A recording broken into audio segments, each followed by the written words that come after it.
The head of YouTube just came forward, and this was the headline.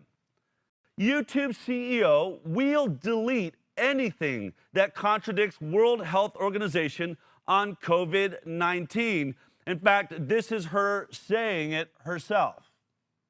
Anything that is medically unsubstantiated, so people saying like take vitamin C, take turmeric, like those are all will cure you. Those are the examples of things that would be a violation of our policy. Anything that would go against World Health Organization recommendations would be a violation of our policy. What I found disturbing about this is she's not saying anything that goes against CDC guidelines or FDA guidelines, which I would be suspect of anyway, because we've seen a lot of problems with the modeling and all the thoughts happening here. But at least those are U.S. government agencies. YouTube is Google, right? It's a U.S. government agency that is saying we will take down anything that does not adhere to a foreign body, an international body. The WHO does not work for the United States. They work with China. They work with Africa. They work with India. So, and we know that China, I think, would love to see America have problems. So to say that an international agency is deciding what an American company is going to do, we're on really, really shaky ground. And of course, it really is affecting the dialogue. And what are the guidelines? And why is the WHO? Are they just so much smarter than everyone else? How is it we're going to have advancements in medicine? Advancements in medicine happen because one doctor, or one scientist, or one scientific team discovers something that nobody else saw. You realize every single advancement in medicine happens because one doctor saw something different than everyone else did. That's the only way we've ever evolved. It's never been on consensus. It's never been because the WHO or a world body of scientists, discovered something. One person. And now YouTube's saying we're going to stop that. This was one of the videos that was censored from YouTube. Doctors in America with their own data talking about what they're seeing in their own patients censored from YouTube. Here's just a taste of what that looked like. We've really wanted to come together today and kind of just really talk about what's happening in Kern County with our testing, what's happening in California with the testing, and kind of an ER physician entrepreneur perspective on what's going on. You're isolating yourself, and we want to talk about if that still makes sense. We both have had extensive classes in microbiology and biochemistry and immunology.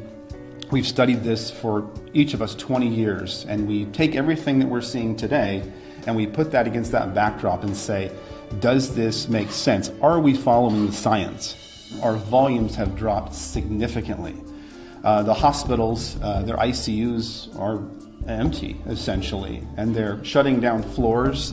They're furloughing patients, they're furloughing doctors. People with heart disease, people with cancer, hypertension, and various things that are critical are choosing not to come in based on fear. We've seen 1,227 deaths in the state of California.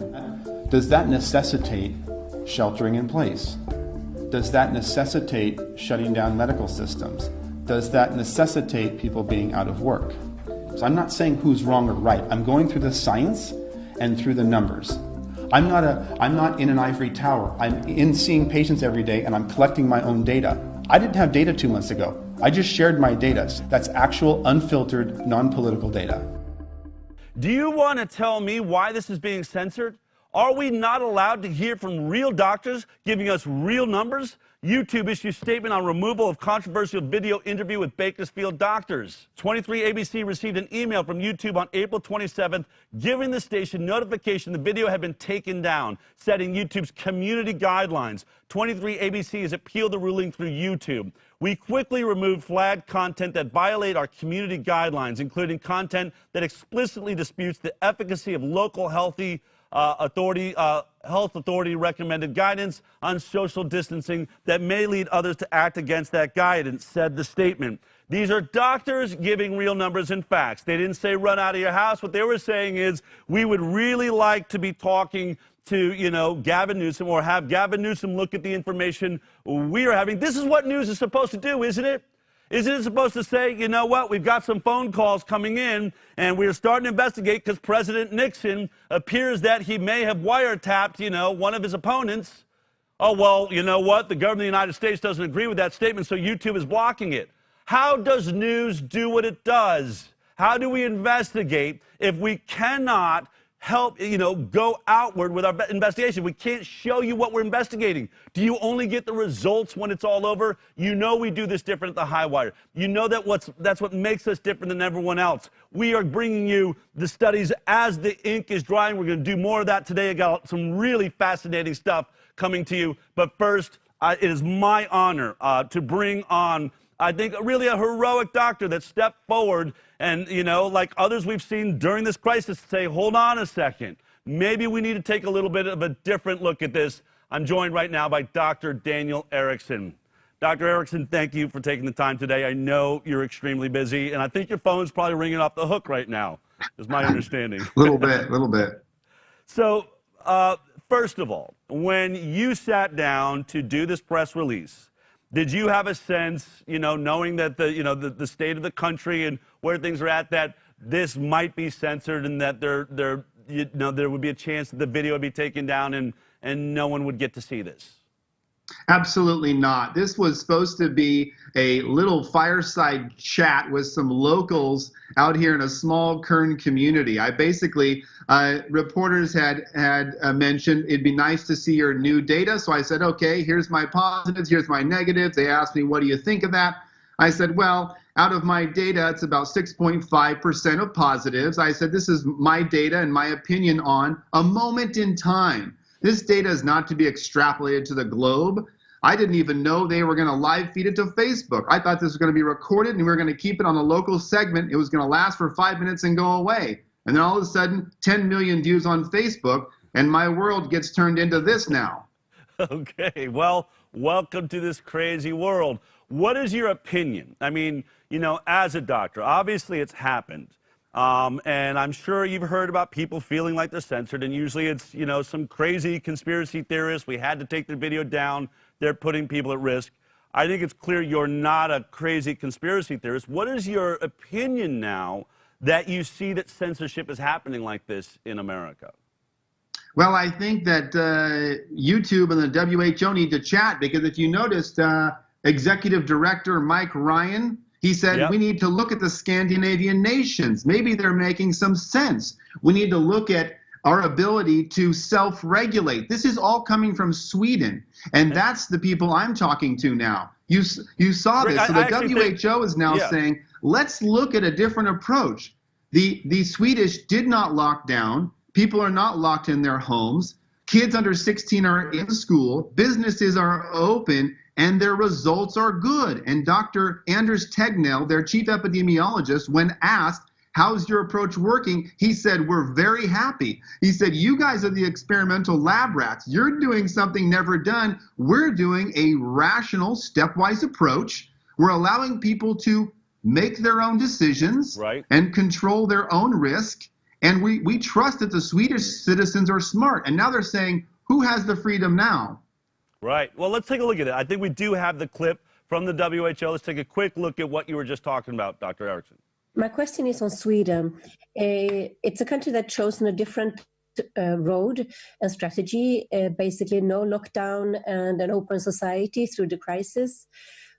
Could this mean that the population of Sweden, maybe other countries that have not had strict lockdowns, have a chance to be better protected in case of a second wave, as they have been more exposed and have had a chance to develop a possible herd immunity?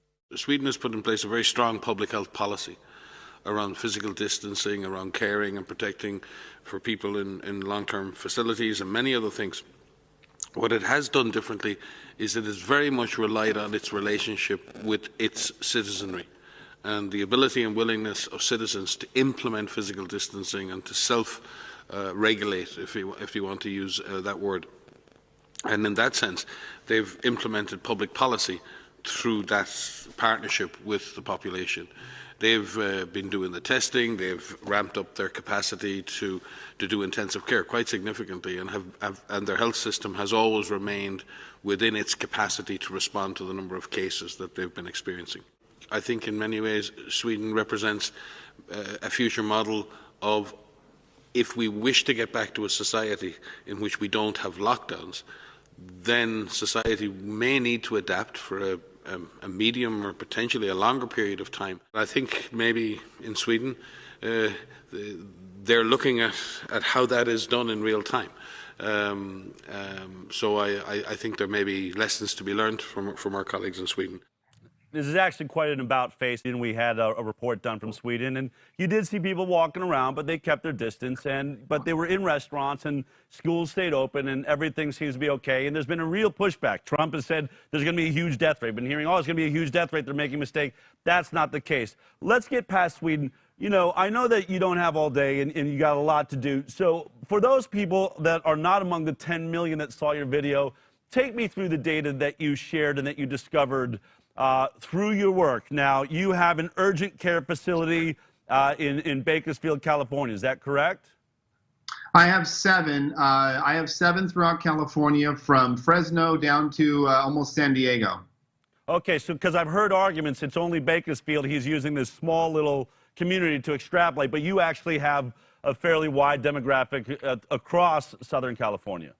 Again, my data and my opinions on my data are not the most important. I'll go through it with you if you like, okay. But the most important thing I can share is the opinions of epidemiologists that have been watching this for 30 years. I interviewed Dr. Witkowski, which is a brilliant biostatistician. What does he do for a living? He analyzes studies and data and helps the public understand. So I asked him, what do you think of what's going on? I said, is there science for sheltering in place? Is there science for, you know, social distancing? And he said absolutely not. And then they interviewed the Swedish epidemiologist, and they said, is there data for locking people in their homes? And they said there really isn't. So this is an experiment we're trying. And my thought is, if you're going to do an experiment, you better have some good scientific data before you lock people in their homes, tell them they can't come out, cause depression, anxiety, alcoholism. This is stuff is coming into my offices. This is not fabricated. This is my opinion on what I'm seeing. And you have to ask yourself the big question. Let me bear down that with you, because, you know, what we're hearing is that it's like a war zone. The ERs are like a war zone. The urgent care facilities are barely hanging on. There's no room. We're going to run out of beds. There was going to be a shortage of ventilators. You are on the front line. You actually do this for a living. Describe to me what it has been like to be working in an urgent care facility in California through this. Did it get to the limit? Were you almost about to run out of beds? Was there a real concern for a shortage of ventilators? What did you see on the front line? No, we're a spread out county. Kern County is one of the biggest counties in California. We're spread out. So I called the CEOs of the local hospitals, and they said our volume is down. They've had to cut hours. They have plenty of surge capacity if we should have another spike. So my volume is down significantly. Everybody has the same story in this area. Nobody's busy. Yesterday I checked, and we had 14 people in the hospitals, according to our local public health, that were in the hospital because of COVID. And we had, I think, 6 or 7 deaths total. Every death, you know, is terrible. We don't want any death, but out of 1 million people, these numbers are fairly low. And so I asked them, we have surge capacity per their phone call I took with them. So if we should open up the schools and take a rational stepwise approach to open up this economy, our hospitals in Kern County are ready. I can't speak for, you know, LA. I can't speak for the entire state, but in Kern County, we are ready. What you at your urgent care facility, one of the things that really got you into this is you've been doing testing. You've been having people coming in, and you've been running tests. What were your numbers when you looked at those tests? Oh, I got them right here. Okay. The numbers I was using was we had a total of 5,213 patients tested. Now, to be clear, those were not randomized. Initially, the CDC had asked us to test people for fever, cough, shortness of breath, which we did. After about 3 weeks of that, we started having employers asking us to test hundreds of people that had no symptoms. Some had exposure, some didn't. If they were in the food industry, and let's say they were in the shipping department and one guy had a fever, well, they would send over 400 people, whether they were exposed or not. Then we had people coming in that had an elderly grandmother at home, or an immune-compromised husband. They had no symptoms but wanted to be tested. So our data started to get more randomized. But at the 5,213 mark, we had 340 positives, which is 6.5%. And I was just sharing this data. This is raw data. This is not biostatistically analyzed by an epidemiologist. This is my opinion of raw data at one moment in time. You do not extrapolate this data to society. So the data I use now is from CDC, from Worldometer, and then I talk to the epidemiologists and the biostatisticians, and I say, what should be our message? Now that we have data, 2 months ago, we had no data. So of course we're gonna take a real cautious approach. That was wise. But now that we've had 2 months of data, should we take a different approach? Should we be more like Sweden? I say yes. And, you know, and during this press conference, you kept saying, you know, millions of people infected, small death rate. Millions of people infected, small death rate. And you compared this to the flu. Do you still hold on to that comparison? It's one of the things that gets attacked a lot in this conversation. You did cover one of the points. They said that your data was not randomized, and you explained it didn't start out randomized, but got more and more. If an office building says send everybody in, much more randomized. They're different people, different ethnicities, and they certainly aren't coming in because they're having some sort of symptoms. But where do you see this death rate in the data you're looking at? Now, I get it. And we've been sharing, no one in our audience is brand new to this. We've been sharing worldwide data too. But when you look at your data, 6.5%, you extrapolate it out, you know, what is the death rate of COVID-19 compared to the flu in your mind?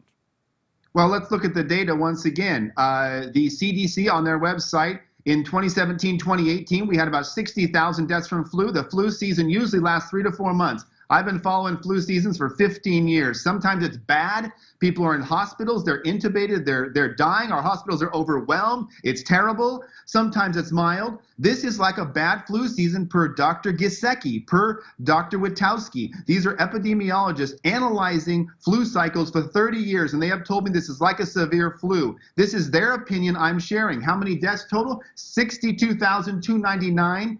We have 1 million total cases out of 6.2 million, or about 16.6%, 17% at a moment in time on Worldometer. A moment in time is what we have today. Right. But what I'm saying is we need to listen to the people who do this for a living, who have degrees in this, and who are saying this is like a severe flu, and they're recommending a stepwise approach to get the economy back going.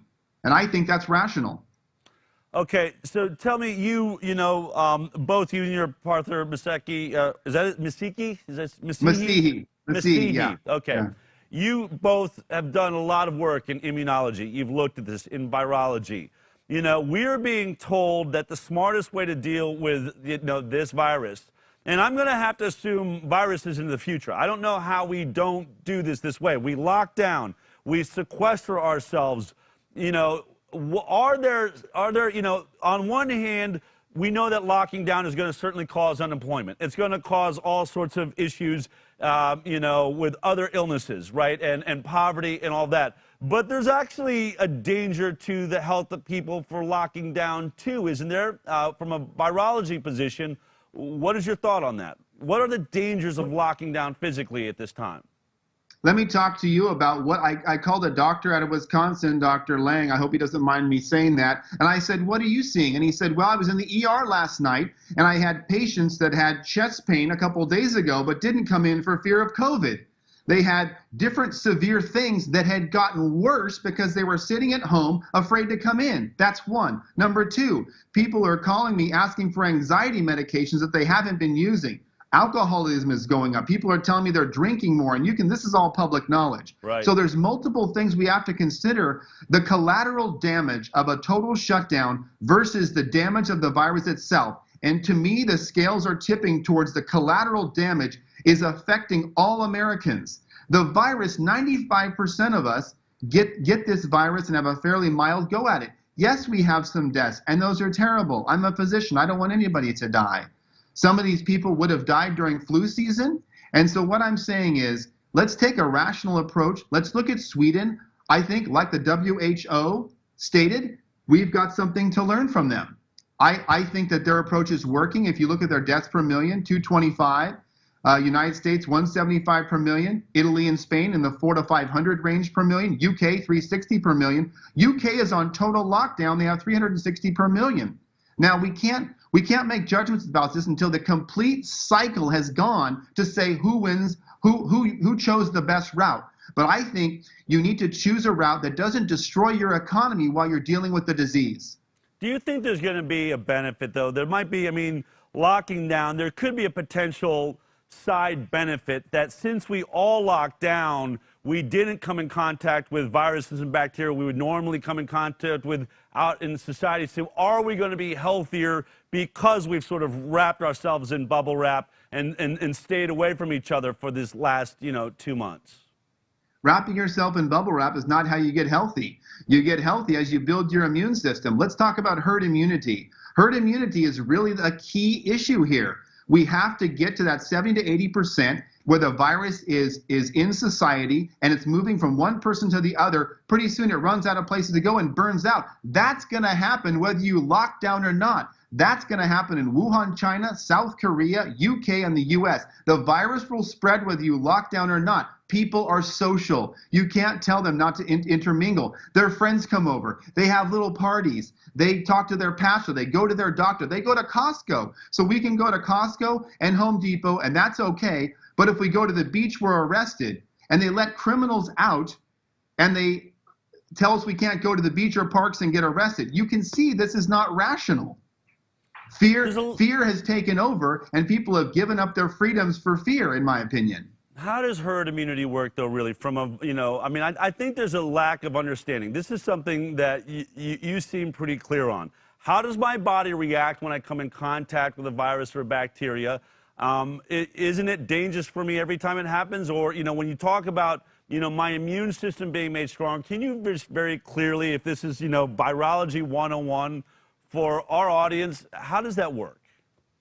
When you take in an antigen, a virus, a bacteria, you form an antigen-antibody complex. You form IgG and IgM. These are immunoglobulins, and this is how your body sets up a defense against disease. When we test you, we're typically testing a PCR. We're looking for like pieces of virus. We're not looking for IgG and IgM. The test that just came out, that's called serology, is a blood test. This test for IgG, and the PhD MD virologist that I've been discussing with, who I will leave unnamed, has shown me in his graphs that peaks around 7 to 10 days. So post-exposure, we can test you for immunity. And in my opinion, the most important test to run right now is the serology. Why? Because we can see, are we at that magic 70 to 80% mark? As you know, the curve has been flattening. We are no longer on an upward progression. It is flattened. And now, if we could have some wide-based testing, we could decide if we have 70 to 80% herd immunity and put everybody back to work. But the testing is laborious and time-consuming. So I think a stepwise approach to get Americans back to work and giving them some hope that they're not going to be locked in their house for the next 6 months is a critical discussion right now. Do you think locking down was a mistake? I think initially we did this because, hey, China had this virus going crazy. You know what? China had an advantage, and I'll tell you what it is. Their disease peaked before they locked down. If you notice, February 4th is when China peaked. I know some people don't trust their data. Look at South Korea as well. They didn't lock down early. They waited until herd immunity happened. Then they locked down on the 21st. So they had the advantage of developing herd immunity after they locked down. That's an advantage. When I think about my kids, I see a lot of people now, we're all washing our hands, we're washing our kids, we got disinfectants everywhere. I personally don't think that that's going to be the healthiest world for my child to live in, but you're an MD, you've looked at this. Is that how we want to live? Is that the best way to keep our children healthy? Well, I'll go back to the example of a 4-year-old child, and I'll say, if you were 4 and you were my child, and I put you in a plastic ball like a hamster wheel and never exposed you to the outside world, you would not have a strong immune system. Immune systems are developed by exposure to antigens, viruses, bacteria. So it's important. It's an important part of life. It's the way you develop an immune system. No one would say, hey, Dale, we're going to put your kid in a plastic ball for 5 years to protect them. No, they're on the floor. They're grabbing staphylococcal, streptococcal bacteria, all kinds of rhinoviruses. Little kids are sick all the time. Their nose is running. That's how they develop the immune system. If you take that away from them, they are not healthy. Do you know if you've tested positive for COVID-19? I have not tested positive. I have tested negative, in fact, through PCR nasopharyngeal swab. Does that make you happy, or would you prefer to have had it by now? You know, I may have had it, Del. Most people that have had it have little to no symptoms. They call them, you know what an asymptomatic carrier is? A healthy person. I think I've heard someone say that before. They have this magic name. Are you an asymptomatic carrier? That's called a healthy person with no disease, and they developed immunity. They are IgG positive. So, you know, just to wrap this up, there's a real concern now, I think. We're now hearing that there might be a second wave. There's thoughts that in these states, Texas right now, Georgia, are about to open up. People saying you're going to have disease outbreaks if you open up. Is that accurate?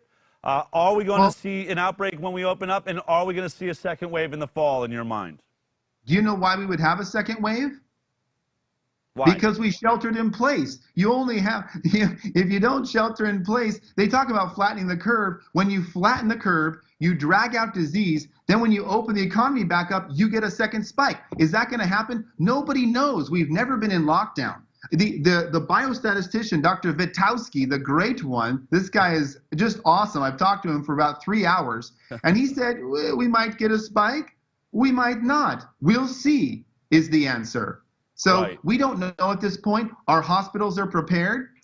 I've asked our CEO have surge capacity. Yes, we do. In Kern County, we're ready. Let's get the economy open in a stepwise fashion. Let's think about the average American out there who is struggling, who is angry, whose business. I talked to a coffee shop the other day. She's losing both of her businesses. This is a real problem. It is crushing many Americans, and it is stomping on our freedoms. And I think it's time to make some different decisions.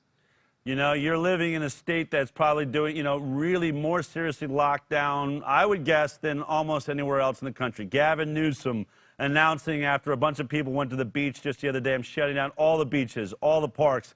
Even after we've heard that being out in the sunshine, that sunlight and heat are the worst thing for this virus, it can't last there. People are being kept in their homes in California. You know, if you could speak to Gavin Newsom right now, what would you want to say? I'd say let's get together and talk. I love solving problems for the American people. I think I feel their hurt. I feel their anger. I feel their pain. They're texting me on Facebook saying, please help us get through this. I'm losing my business. You know, my husband is depressed. My kids are home. They're not in school. When can this nightmare be over? So I am trying to have a voice for those who don't have a voice right now. Do you feel like, obviously the video's been pulled down. There's been, articles written about you. This isn't accurate. Do you feel like you're all alone, that you're the only doctor out there that is seeing this, that maybe somehow your data's off or different than everyone else around you?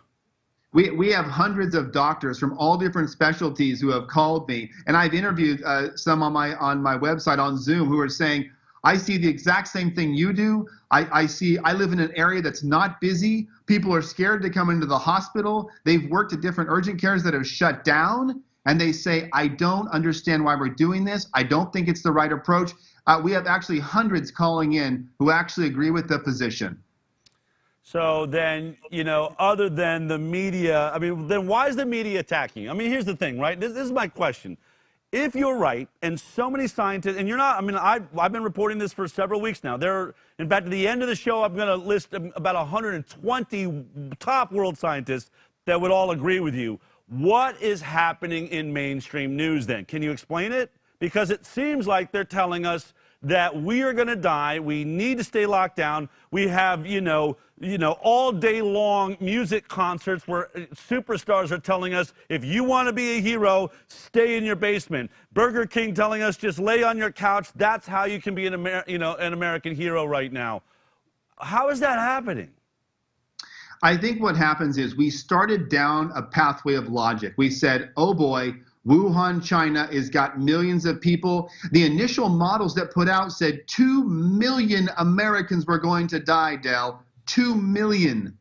We're not even at 100 grand. So the initial models scared us to death. So we said, everybody, shelter in place. I took precautions. My kids came home. I said, oh boy, we don't know what this is. We sheltered in place. I had N95 masks everywhere.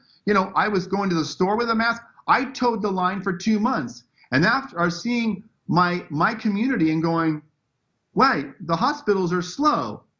I'm slow.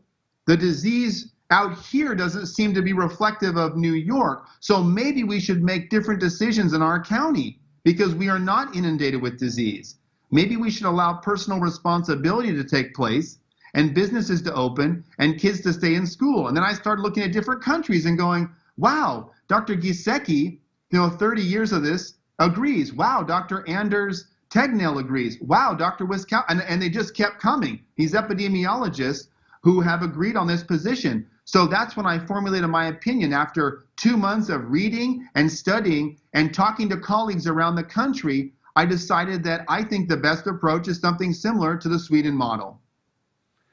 Are you concerned that given, all human beings want to be right, especially those that have driven our nation into what could really end up looking like a form of a depression?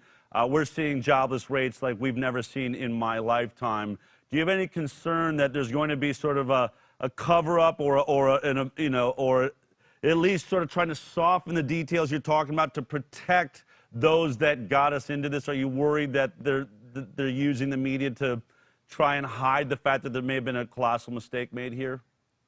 Del, I think that if I was a leader and I made a move that maybe didn't have the best outcome, I would pivot and I would say, okay, the decision was made. Here's the outcome. Let's pivot. Now let's pivot. Let's get the schools open. Number 1, kids under 16, everybody back in school. Let's watch that for 2 weeks. Number 2, slowly open restaurants. Number 3, open major factories in a stepwise fashion, like coming down a ladder. We've climbed up this ladder that is going to, I don't know where. Let's, in a stepwise fashion, come down and reopen the economy. Whether they try and cover things up, I don't think that's the big issue. The big issue is how do we get back to a place that's logical and rational and allows people to take personal responsibility for their own health.